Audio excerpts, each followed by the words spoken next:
Tôi đã quên em lâu rồi, thật đấy. Tôi không còn nhớ về một tí gì hết về những ngày, những giọt nước mắt cay và đắng, những cốc rượu say chết lặng.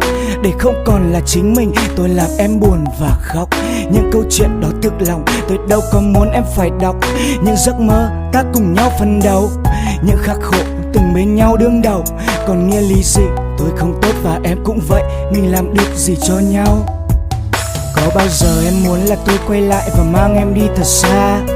Cả những nỗi buồn, những vết thương sau mỗi lần em vấp ngã. Giờ em đang làm gì vậy? Mọi thứ có như em thấy. Em ghét cuộc sống bế tắc, tình yêu hạnh phúc qua từng ngày. Và có gì đâu, đó chỉ là hai dòng nước mắt.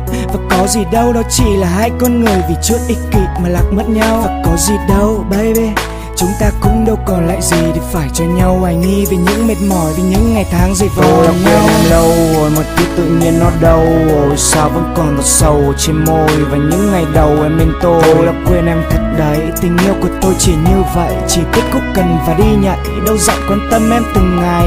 Bởi tôi chỉ là người nắm chặt tay em dưới ánh trăng mờ nhạt. Chặng đường sau này mà ngấm em có lẽ lại là người khác. Tôi đã quên em lâu rồi. Tôi đã quên em thật đấy. Tôi đã quên em lâu rồi, thật đấy. Tôi không còn nhớ về một tí gì hết sau những ngày bên em. Ta có nhau, bên em ta mất nhau, và bên em ta thấy buồn giàu. Rồi một lúc nào đó em nhìn thấy cuộc sống hàng ngày không như vậy, không như em nghĩ, không như em đợi. Những ngày không anh, không vũng lời và không có gì hết, không có gì hết.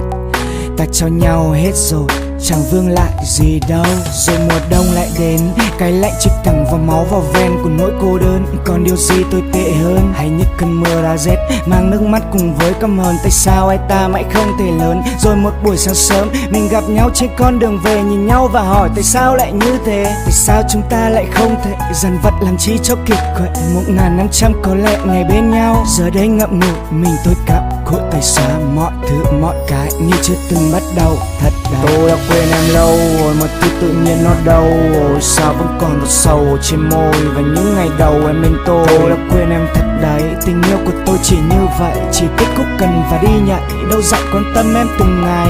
Bởi tôi chỉ là người nắm chặt tay em dưới ánh trăng mờ nhạt. Chặng đường sau này mà ngấm em có lẽ lại là người khác. Tôi đã quên em lâu rồi.